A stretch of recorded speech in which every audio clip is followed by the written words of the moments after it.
Hey, so there's an awful lot, obviously, going on in the deluge of executive orders and all the other chaotic happenings that are going on. But one thing in particular we wanted to highlight, if we could, there was a program for Afghans who had been instrumental in helping U.S. soldiers who had worked with us at great peril for themselves and who had been granted temporary status, emergency leave, all the different things that you can do to try and save them from the peril that they were in once we pulled out from the Taliban and other enemies that were coming to get them. That program has been, from what I understand, suspended, causing a great deal of chaos, not just for people who can't get here yet from Afghanistan, but people that are here already. So we wanted to talk to a gentleman that we've worked with before on this, Shawn VanDiver, who's president and founder of Afghan Evac. Shawn. Hey, John, thanks so much for having me. What the fuck? What's happening? Yeah, look, what the fuck indeed, right? So thank you. You got it right? We had this program that was going, it was called Enduring Welcome. It's still technically going. But you know how if you put a cap on a hose, you can't get any more water out of it?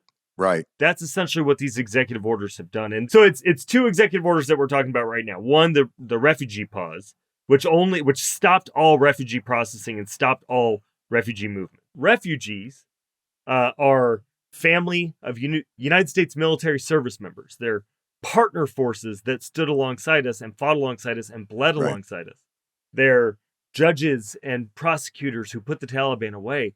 They're babies and parents who passed their babies to soldiers who have been separated from their families for years. Are these people, Shawn? So there is the program. There's that SIV that had brought over some of those individuals. Is this also apply to people who are already in the country and have status? So it will impact those that are in the country who already have status in that they won't be able to get their families here. And then there's SIVs are impacted by the foreign aid halt. It's SIVs and refugees are impacted by the foreign aid halt. And in a minute, I'd like to explain why SIVs and refugees are wartime allies. Yes, please. Let's first talk about this foreign aid pause, which is what it did is it stopped resettlement benefits here in the country. So it put a cap on the end of the hose so no more SIVs can come through. And it put a cap, it stopped IOM flight loans. So they can't get flights, they can't get booked on flights to come here when they're anywhere in the world. And certainly in the third countries like Qatar, where we have processing sites. So very quickly for people, these are the people in Afghanistan who had functioned as interpreters, judges, lawyers, people that had been working with the United States in their effort against the Taliban. When we left with the, let's call it alacrity that we left, these folks were left stranded within Afghanistan. And it's been, I guess the technical term is a pig fuck to try and get them out. Your group, Afghan Evac, what are the other groups? No One Left Behind. Who are the other groups that you've been working with? There's tons of others. There's Team America, No One Left Behind, Special Operations Association of America. These are soldiers that had fought there who are trying to get the folks that they felt had sacrificed so much for them, trying to get them out of harm's way within Afghanistan, yes? Yeah. And in Afghan Evac, we have 250 groups. And what we did is we worked with the last administration to build this infrastructure to get people out. It's a steel reinforced mesh hose now. People are just coming. We were getting 5,000 Afghans out a month, 5,000 of our allies between SIVs and refugees. We got 193,000 out. And these folks are vetted. This is not, it's not a random, That's they're right. not panning for gold. This is a vetted program. That's right. The US REP and the SIV program are the safest, most secure legal immigration program. They don't have anything to do with the southern border. It's legal.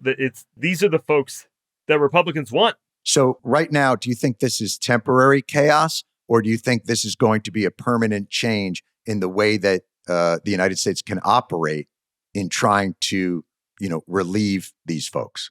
Well, John, we think that this was a mistake. We think our most generous interpretation here is that oversight. We think this was an oversight. We think they didn't need to do this. And so we need Secretary Rubio can give a exemption to the foreign aid pause to open up the pipeline for SIVs again.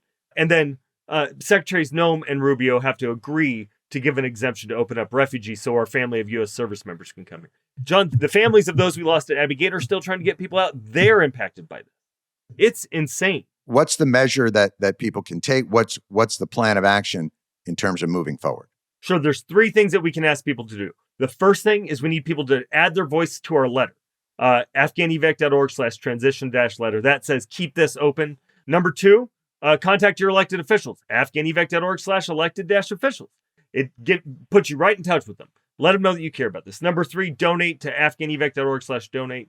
I do want to talk a little bit about that letter. We warned them that this was going to happen. We said, hey, if you don't inject some nuance into your executive orders, this is going to happen. You're going to shut this down. President Trump campaigned on this. I'm sorry, did you just say inject some nuance? Do we know what we're dealing with? I'm an optimist. All right.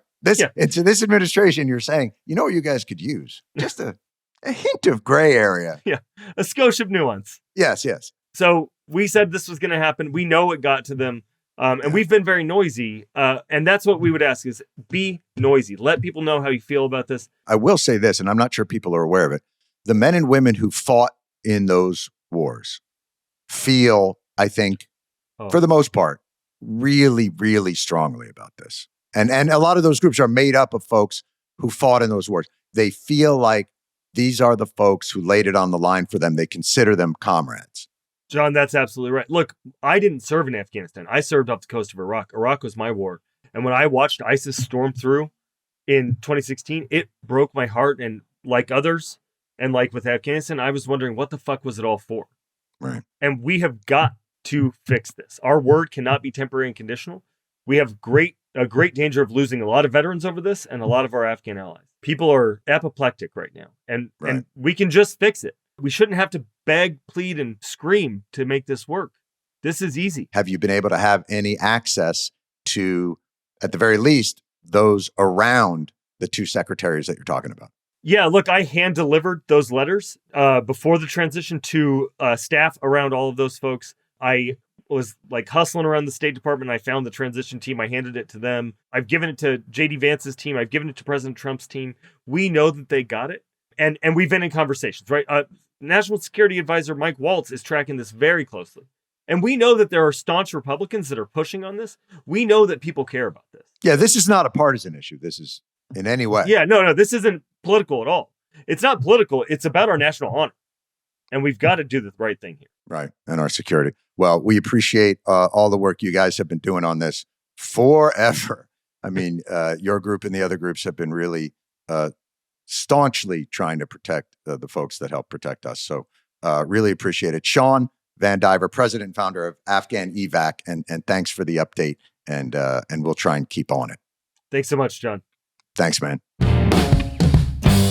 The Weekly Show with Jon Stewart is a Comedy Central podcast. It's produced by Paramount Audio and Busboy Productions.